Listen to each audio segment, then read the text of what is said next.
PNB ने भी चौथी तिमाही में अच्छे नतीजे जारी किए हैं और अगर हम कंपनी के नतीजों की बात करें तो मुनाफे में 150% की ग्रोथ दिखी है, यानी कि मुनाफा हो गया है 2.5 गुना। एसेट क्वालिटी भी सुधरी है और नतीजों पर खास चर्चा के लिए हमारे साथ जुड़ गए हैं पीएनबी के एमडी और सीईओ अतुल कुमार गोयल। अतुल जी, बहुत शुक्रिया आपका समय देने के लिए। स्वागत है आपका 18 स्वदेश पर। सबसे पहले सर आपसे ये जानना चाहेंगे कि जो नंबर्स में है एडवांसेस ग्रोथ जो रही है वो इस साल के लिए आपके गाइडेंस के नीचे रही है और हमने डिपॉजिट में भी थोड़ी सी कमजोरी देखी है। आप जरा ये बताइए कि एडवांसेस में कमी के पीछे की वजह क्या रही, और क्योंकि आप तीसरी तिमाही तक तो बिल्कुल लग रहा था कि कोई दिक्कत नहीं आएगी, सब कुछ ठीक ठाक चल रहा था। नहीं, देखिए हमारी जो गाइडेंस थी वो 12 से 13% के बीच में थी क्रेडिट की। अगर आप देखें जून फर्स्ट क्वार्टर में, सितंबर क्वार्टर में और दिसंबर क्वार्टर में ये लगभग 13 से ऊपर ही थी, तो गाइडेंस तो सही थी। बट ये जो 11.40 आई है परसेंटेज, ये है कि लास्ट ईयर 22-23 के लास्ट क्वार्टर में, मार्च क्वार्टर में we have done some bulk deal, उसकी वजह से ये रेशो डाउन हुआ। और ये अभी जो हम गाइडेंस दे रहे हैं नेक्स्ट ईयर के लिए, ये 11 से 12% के बीच में दे रहे हैं, which is easily achievable because our focus will be on the RAM side पे होगा। रैम का अगर परसेंटेज देखें आज की डेट में तो लगभग ये हमारा 55% है, तो इसको हम बढ़ाना चाहते हैं 60% 2-3 साल के अंदर। और 24-25 का जो टारगेट होगा हमारा रैम का वो लगभग 57% का होगा और 43% कॉर्पोरेट का होगा।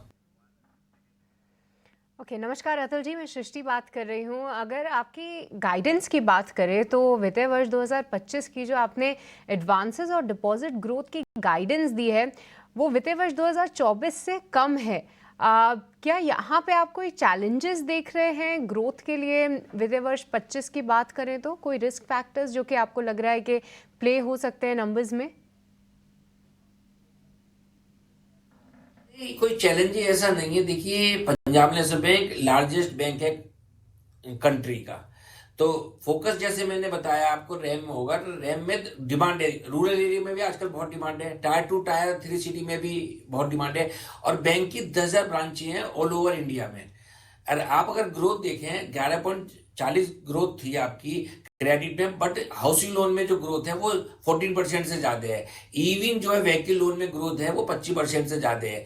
तो ग्रोथ रिटेल में काफी अच्छी है आपका ऑल ओवर दी कंट्री। और 11 से 12% की जो हम ये दे रहे हैं ये ग्रोथ इजिली अचीवेबल होगी, क्योंकि बड़ा बैंक है और कॉर्पोरेट में भी हम फाइनेंस करते हैं। और corporate is also one of the area of our focus कि जहां पे कोई अच्छे प्रोजेक्ट आएंगे तो हम उनको फाइनेंस करते हैं।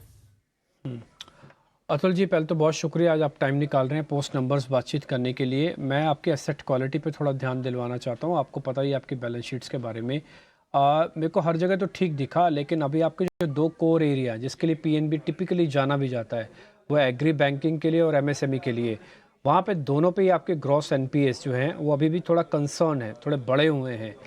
इन दोनों सेगमेंट्स पे आपके एनपीएस और ग्रॉस एनपीएस कैसे ठीक होंगे सर?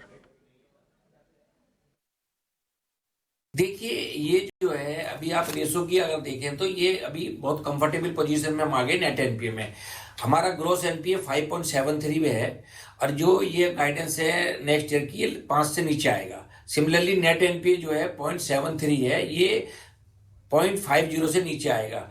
आपका जो स्पेसिफिक क्वेश्चन है एग्रीकल्चर के बारे में, ये क्या है, लेगेसी इशू था हमारा कि एग्रीकल्चर में ज्यादा है। हमने जो पिछले 2-3 साल में बहुत ज्यादा काम किया कि how to improve the underwriting standard of the new financing और कलेक्शन एफिशिएंसी को कैसे इंप्रूव करा जाए।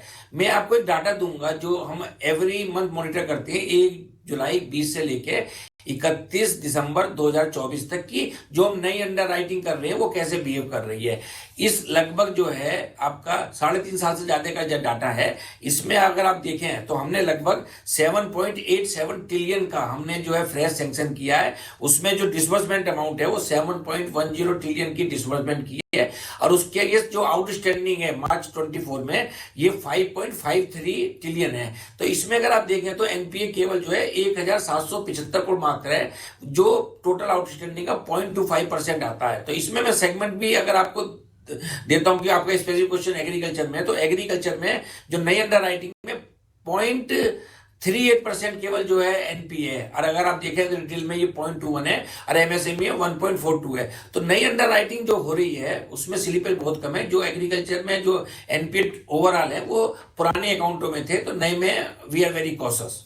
जी अतुल जी, अगर आपके कॉर्पोरेट बुक की बात करें तो ये 43% है, और अब जबकि आरबीआई अपना ड्राफ्ट सर्कुलर लेकर आया है, आपका इंटरनल असेसमेंट क्या कहता है और इस कैटेगरी के अंदर आपकी कितनी % लोन बुक उसके अंदर जा सकती है, और हम प्रोविजनिंग पर इसका कितना इम्पैक्ट देखेंगे सर, ये जरा बता दीजिए आप।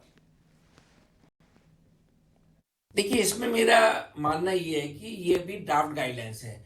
ये जो आरबीआई ने गाइडलाइंस इशू करी है ड्राफ्ट 3 मई 2024 को, ये एक तरीके से कंसल्टेटिव पेपर के रूप में है, जिसमें उन्होंने सभी स्टेक होल्डर, बैंक हुए या जो है आपके कॉर्पोरेट कस्टमर हुए, उन सबके व्यू मांगे हैं जो 15 जून तक देने हैं। तो मेरे ख्याल से जो है हमको वेट करना चाहिए कि फाइनल गाइडलाइंस में क्या होगा, जो 15 जून के बाद आएंगे। 15 जून तक तो टाइम मांगा है, तो इसमें कोई ऐसी कोई चिंता की विषय नहीं है। मैं तो आपको केवल यही कहना चाहता हूं इसमें कि जो भी फाइनल गाइडलाइंस आएंगी, आज बैंक की बैलेंस शीट इतनी स्ट्रांग है, हमको कोई उसमें दिक्कत दिखाई नहीं देती है प्रोवाइड करने में, जो भी नए फाइनल गाइडलाइंस आएंगी।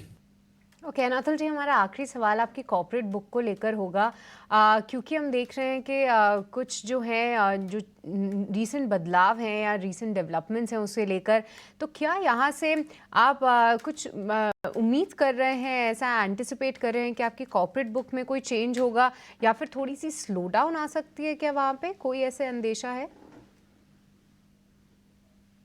नहीं, ये ऐसा स्लो डाउन का इसमें देखने को नहीं मिलेगा, क्योंकि पंजाब नेशनल बैंक एक बड़ा बैंक है देश का। हम कॉर्पोरेट फाइनेंस पहले भी करते थे, आज भी करते हैं और आगे भी करेंगे।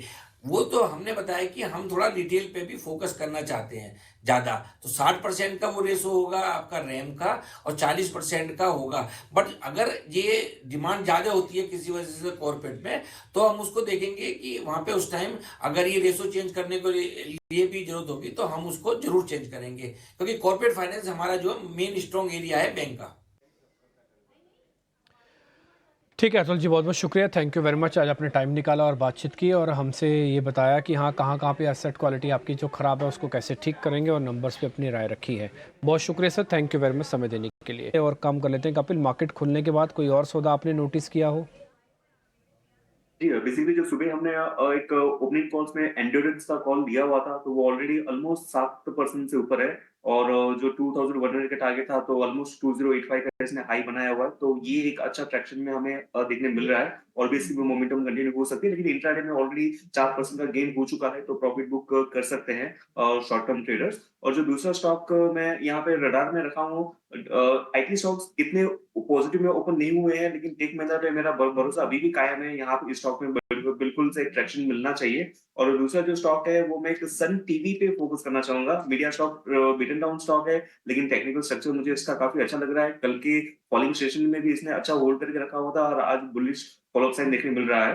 तो 655 के स्टॉप लॉस के साथ में ये स्टॉक ऊपर में मूव कर सकता है। 680 690 के टारगेट देखने मिल सकते हैं इसमें।